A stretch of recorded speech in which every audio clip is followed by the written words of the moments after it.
Last year నేను ఇంటికి వెళ్ళే ముందు ఒక చిన్న మిస్టేక్ చేశా. దానివల్ల నా మీద ఇప్పుడు కేసు పడింది. నేను ఇప్పుడు ఇంటికి పోకుండా బ్యాన్ చేశారనమాట. హై ఫ్రెండ్స్ అందరికీ, నేను మీ శివ. నేను కువైట్ నుంచి ఇండియాకి రావడానికి మా సార్ని అయితే పర్మిషన్ అడిగాను అనమాట. సో ఈ వీడియోలో వచ్చేసి 3 విషయాల గురించి మాట్లాడతా. ఒకటి, మా సార్తో నేను ఏమేమి మాట్లాడాను, మా సార్ నన్ను పంపిస్తానన్నాడా లేదా అనేసి. రెండోది వచ్చేసి మన పైన కేసు అయితే పడున్నదనమాట. అది సిమ్ కార్డుకి సంబంధించి నా మీద కేసు వేశారు. నేను ఇండియాకి పోవడానికి లేకుండా ఆపేశారనమాట. మూడోది వచ్చేసి మన పైన ఏదైనా ఫైన్లు ఉన్నాయా లేదా అని చెక్ చేసుకోవడానికి ఎలా చెక్ చేసుకోవాలి. కువైట్లో మాత్రం సపరేట్ యాప్ ఉంది. ఆ యాప్లోకి వెళ్ళి చెక్ చేసుకోవాలి. అది ఎలా చెక్ చేసుకోవాలి ఏంటని చెప్పేసి ప్రాపర్గా మీకు ఎక్స్ప్లెయిన్ చేస్తా. సో వీడియో ఎండ్ వరకు చూడండి, చాలామందికి ఉపయోగపడుతుంది. ప్లీజ్ వీడియోని మీ ఫ్రెండ్స్ అండ్ ఫ్యామిలీకి షేర్ చేయండి, వాళ్ళు కూడా చెక్ చేసుకుంటారు. వీడియోకి ముందుగా లైక్ చేయండి. వీడియోని అయితే స్టార్ట్ చేద్దాం. ఫస్ట్ పాయింట్, నేను కువైట్ నుంచి ఇండియాకి వెళ్ళాలని చెప్పేసి మా సార్కి నాకు మధ్య జరిగిన డిస్కషన్ అనమాట ఇది. సో అందరూ ఉన్నారు, ఫ్యామిలీ అంతా. వాళ్ళంతా పార్టీ జరిగిపోయి వెళ్ళిపోయిన తర్వాత మా సార్ ఒక్కడే ఉన్నాడు అనమాట. పిలిచాడు నన్ను. సరే, పనిలో పని, పార్టీ జరిగింది, హ్యాపీగా సంతోషమైన మూడ్లో ఉన్నాడు అని చెప్పేసి, సార్ నాకు ఇట్లా మొన్న మీరే ఫైన్ కడతానని చెప్పారు కదా, ఫైన్ కట్టారు, ఓకే, నాకు ఇంటికి పోవాలనిపిస్తుంది, ఇంటి దగ్గర అమ్మా నాన్న బాగా బాధపడుతున్నారు, ఈ మధ్య వార్ జరిగింది కదా అని చెప్పేసి అడిగాను అనమాట. అడిగితే, శివ లాస్ట్ ఇయరే కదా వెళ్ళేసి వచ్చావు, మళ్ళీ ఇప్పుడు వెళ్ళాలంటున్నావే, 2 years కాలేదు కదా నీకు ఇంకా అని చెప్పేసి అన్నాడు అనమాట. అంటే సార్, స్టార్టింగ్లో నేను కోవిడ్కి వచ్చినప్పుడు 1.5 years నేను ఇంటికి వెళ్ళేసి వస్తాను సార్ అని చెప్పా. వెళ్ళేసి వచ్చా. తర్వాత 2 years అయింది. 2 yearsకి లాస్ట్ ఇయర్ వెళ్ళేసి వచ్చా. ఓకేనా, 2 times నేను వచ్చా. ఇంటికి వెళ్ళిపోతాను సార్, ఇంటి దగ్గర భయపడుతున్నారు, పంపించేయండి అని చెప్పేసి క్లారిటీగా అడిగేశాను అనమాట. అడిగితే, సో ఉన్నట్టు నేను సడన్గా ఈ మాట చెప్తున్నావు ఏంటి అని చెప్పేసి అన్నాడు. ప్రస్తుతానికి ఇప్పుడు స్కూల్ కూడా లేవు కదా సార్ పిల్లలకి, మీరు ఇంక సెప్టెంబర్ వరకు సమ్మర్ హాలిడేస్ ఉంటాయి, ఆ లోపు ఎవరో ఒక డ్రైవర్ని తెప్పించుకోండి, నాకైతే వెళ్ళిపోవాలనిపిస్తుంది సార్, ఇంటి దగ్గర భయపడుతున్నారు, బాధపడుతున్నారు, అమ్మ రోజు ఫోన్ చేసి మార ఏడుస్తుంది, నాకు వెళ్ళిపోవాలి సార్, మీకంటే ఇక్కడ ఫ్యామిలీ ఉంటుంది, మీ పిల్లలు అయ్యి ఉంటారు, ఇక్కడ మాట్లాడుకుంటా హ్యాపీగానే ఉంటారు, కానీ నాకు ఎన్ని డ్యూటీలు చేసినా, ఎంత కష్టపడినా, ఏం మాట్లాడుతూ ఉన్నా ఆలోచన వచ్చేస్తుంది, ఇంటికి పోవాలి అని చెప్పేసి, నా వల్ల కావట్లేదు సార్, లాస్ట్ ఇయర్ నన్ను ఇంట్లో వాళ్ళు పోవద్దని చెప్పేసి అన్నారు, కానీ నీకు నేను మాట ఇచ్చా వస్తానని చెప్పి, అందుకని చెప్పేసి వచ్చా. వెంటనే మా సార్ ఏమన్నాడంటే, ఇప్పుడు ప్రస్తుతానికి ఫ్లైట్లు అనేటివి అన్నీ ఓపెన్ చేయాల, చాలా రేట్లు ఉన్నాయి, ఆ రేట్లకి నేను టికెట్ తెచ్చి నేను పంపించలేనని చెప్పేసి అన్నాడు అనమాట. సార్, చాలామంది సౌదీకి వెళ్ళి సౌదీ నుంచి ఇంటికి వెళ్తున్నారు సార్, మా రిలేటివ్స్లో కూడా కొంతమంది వెళ్ళారు, వాళ్ళని చూసి మీ సార్ నేను టికెట్ పెట్టలేడా, ఇట్లా పంపించలేడా నిన్న అని చెప్పేసి అడిగారు. నేను మా అమ్మలో క్లారిటీ ఇచ్చేసా, ఖచ్చితంగా ఫ్లైట్లన్నీ ఓపెన్ అయిన తర్వాత రేట్లు తగ్గుతాయి, మే లాస్ట్కి జూన్ 1st అంటే జూన్ 1st వీక్లో నేను ఇంటికి వచ్చేదానికి ట్రై చేస్తామా, అప్పుడు రేట్లు తగ్గుతాయి కాబట్టి సార్ కూడా టికెట్ తీసి పంపిస్తారని చెప్పేసి అమ్మలోకి చెప్పాను సార్ అని చెప్పి మా సార్కి చెప్పాను. వెంటనే మా సార్ ఏమన్నాడంటే, ఓకే, అప్పటికైతే ఫ్లైట్లు అన్నీ ఓపెన్, కానీ ఫ్రీగా ఓపెన్ అయిపోయి ఫ్లైట్లన్నీ తిరిగేటప్పుడు రేట్లు తగ్గినాయి అని చెప్పేసి అనిపిస్తే అప్పుడు నేను టికెట్ నీకు బుక్ చేసి పంపిస్తానని చెప్పేసి అన్నాడు అనమాట. నేను మా సార్తో మాట్లాడిన తర్వాత ఒక 4 days ఆగాను అనమాట. ఆగిన తర్వాత నాకు క్లారిటీ వచ్చేసింది. అంటే మా సార్ నన్ను పంపించాలనుకుంటున్నాడా లేదా అనేది వాళ్ళ ఫ్యామిలీలో అందరితో మాట్లాడేశాడు. మొత్తం ఒక్క చిన్న మిస్టేక్ చేసినా, మన గురించి ఏదన్నా కోయిట్ వాళ్ళకి ఒక్కరికి ఏ విషయం తెలిసినా వాళ్ళ రిలేటివ్స్కి అందరితో మాట్లాడుకుంటారు, వాళ్ళ ఫ్యామిలీలు అన్నీ మన గురించే మాట్లాడుకుంటాయి. ఇంకా వారం 10 రోజులు అంత డిస్కషన్ ఉంటుంది అనమాట. పని మనుషులు కానీ, డ్రైవర్లు కానీ, ఎవరైనా సరే వాళ్ళకి ఆ డిస్కషన్ ఉంటుంది. సో నేను ఎప్పుడైతే మా సార్ని అడిగానో, వెంటనే మరుసటి రోజు వాళ్ళ ఫ్యామిలీలు అందరికీ తెలిసిపోయింది. నేను మా సార్కి, అంటే మామూలుగా నాకు జీతం ఇచ్చి ఆయనకి కాకుండా వేరే ఇంట్లో కూడా పని చేస్తున్నాను కదా, జిమెయిల్కి వెళ్ళటం, రేషన్కి వెళ్ళటం, అవన్నీ ఒక డ్రైవర్ ఉన్నా కూడా నా దగ్గరే చేయించుకుంటున్నారు వీళ్ళు.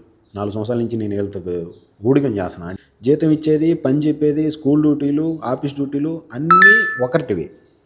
వీళ్ళు కాకుండా ఎక్స్ట్రా నా దగ్గర ఇంకొక డ్రైవర్కి ఎంత పని ఉంటుందో అంత పని చేయించుకున్నారు మా సారు, జీతం ఇచ్చే ఆయన వాళ్ళ అత్తగారు. ఓకేనా, 2 నెలల్లో పని చేస్తున్నా. వీళ్ళు 2 పక్కల నన్ను వాడుతూ ఉంటారు. కొత్త డ్రైవర్ వచ్చినా కూడా నన్నే ఎక్కువ యూజ్ చేస్తూ ఉంటారు వీళ్ళు, ఎందుకంటే 4 years కానీ పేరు నోటెడ్ అయిపోయింది అనమాట వాళ్ళకి. అట్లా వాడుతూ ఉన్నారు వాళ్ళు. వీళ్ళకి మొత్తం ఆ 2 ఫ్యామిలీల మధ్య డిస్కషన్ జరిగింది. శివ ఇంటికి పోవాలని చెప్పేసి అడుగుతున్నాడు మళ్ళీ. అంటే వీళ్ళు ఏమనుకున్నారో ఏమో తెలియదు, వార్ జరిగింది కాబట్టి ఆల్మోస్ట్ భయపడతారు అంతా. ఇంటి దగ్గర కూడా ఫ్యామిలీని ఆలోచిస్తారు. మా సార్ వాళ్ళు కొంచెం చదువుకున్న వాళ్ళు, ఆ నాలెడ్జ్ ఉన్న వాళ్ళు అనమాట. సో ఆ ఎమోషన్స్ అవి ఉంటాయి. దానివల్ల ఓకే వాళ్ళు మాట్లాడుకొని నాకు క్లారిటీ రావడానికి కారణం, మా సార్ వాళ్ళ మామ ఉన్నాడు కదా, ఆయన పని మనిషిని కింద పంపించాడు మా రూమ్ దగ్గరికి. పంపించి శివాకి తెలిసిన లొకేషన్లు అన్నీ, అంటే రేషన్లు కావచ్చు, జీమెయిల్ కావచ్చు, ఇంకా వగేరా హాస్పిటల్స్, ఇవన్నీ కొత్త డ్రైవర్ వచ్చున్నాడు కదా అతనికి నేర్పిమని చెప్పు, శివ సాఫర్ వెళ్తున్నాడంట అని చెప్పేసి పని మనిషికి చెప్పాడంట. సో అప్పుడు నాకు క్లారిటీ వచ్చింది. అంటే వీళ్ళంతా మాట్లాడుకొని నన్ను పంపించడానికి ఓకే డన్, 50% అయితే పంపించేదానికి ఓకే చేసుకున్నారు. ఇంకా ఫ్లైట్లన్నీ ఓపెన్ అయ్యి టికెట్ ఫిక్స్ అయిపోయిందంటే ఇంకా నేను ఇంటికి పోవచ్చు అని చెప్పేసి నాకు క్లారిటీ వచ్చేసింది అనమాట. ఖచ్చితంగా టికెట్ అయితే వేస్తారు, కానీ వాళ్ళు మొత్తం డిస్కషన్ చేసుకున్నారు కాబట్టి మనకేం ప్రాబ్లం ఉండదు. సో ఇంటికి పోవడానికి మాత్రం 100% మనకి క్లారిటీ వచ్చేసింది. పక్కా ఇంటికి అయితే వచ్చేస్తాను. అది మే లాస్ట్ జూన్ ఫస్ట్ వీక్లో అయితే ఉంటుంది. పక్క జూన్ ఫస్ట్ వీక్లో అయితే ఇంటికి వస్తున్నా. కానీ నా మీద కేసు ఉంది. రెండో పాయింట్ మాట్లాడుతున్నా. నా మీద కేసు ఎందుకు పడిందంటే ప్రీపెయిడ్ పోస్ట్ పెయిడ్ 2 సిమ్లు అయితే ఉంటాయి. అది కువైట్లో అయినా ఇండియాలో అయినా ఎక్కడైనా ఉంటాయి. దీని గురించి మీకు తెలిసే. పోస్ట్ పెయిడ్ ప్రీపెయిడ్ ఈ రెండింటిలో మనం ప్రీపెయిడ్ తీసుకున్నాం అనుకోండి, మనం ముందు డబ్బులు పే చేసి మనకి ఇంటర్నెట్ వస్తుంది, నెల పొద్దు వరకు వాడుకుంటాం, అయిపోతుంది.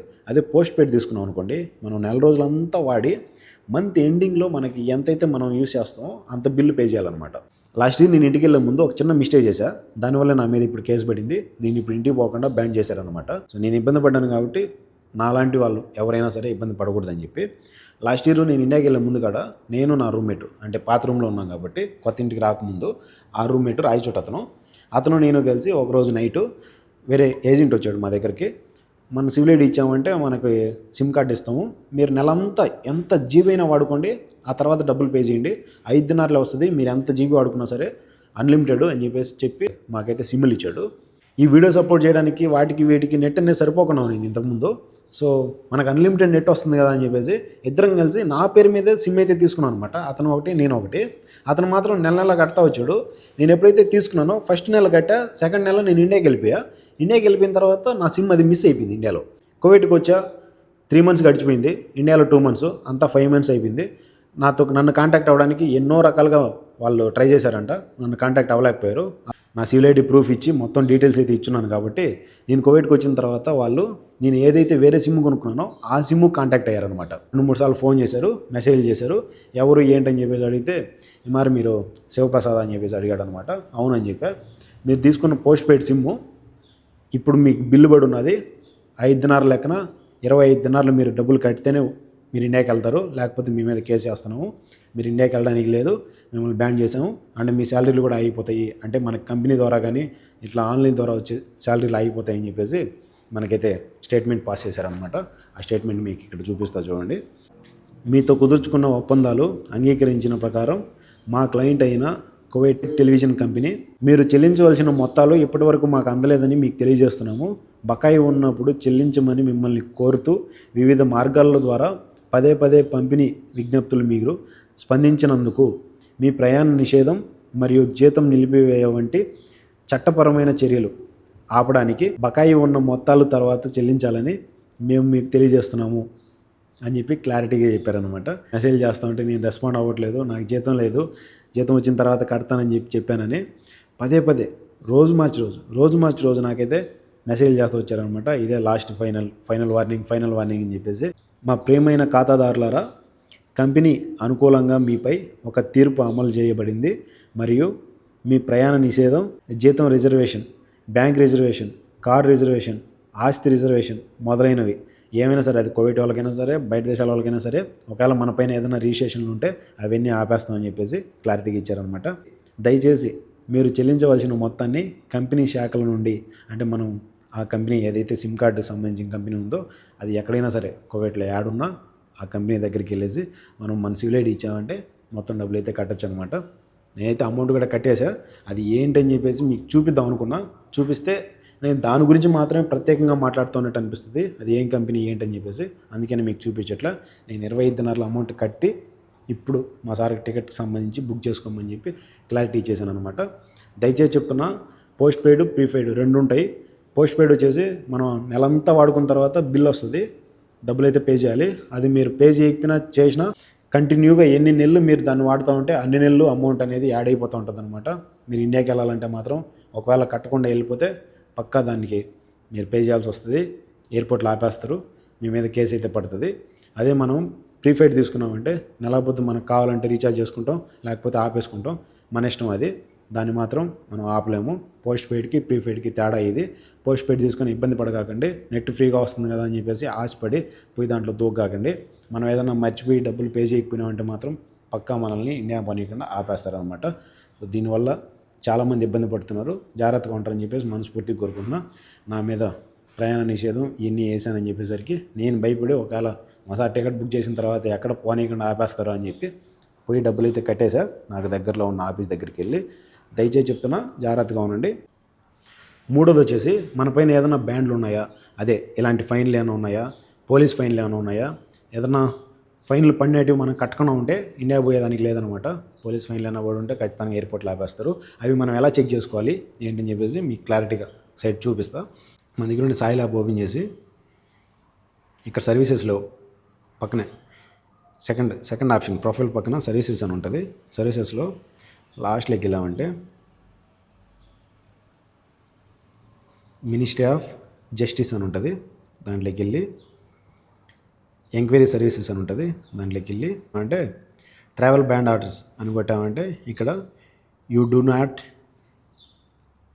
ఇక్కడ enquiry about travel ban orders అని చెప్పేసి ఉంటుంది. దాన్ని సెర్చ్ చేసామంటే you do not have travel ban, మీ దగ్గర ట్రావెల్ బ్యాన్కి సంబంధించి ఏ ఆర్డర్స్ లేవు, మీరు హ్యాపీగా వెళ్ళొచ్చు అని చెప్పేసి అక్కడ చూపిస్తుంది.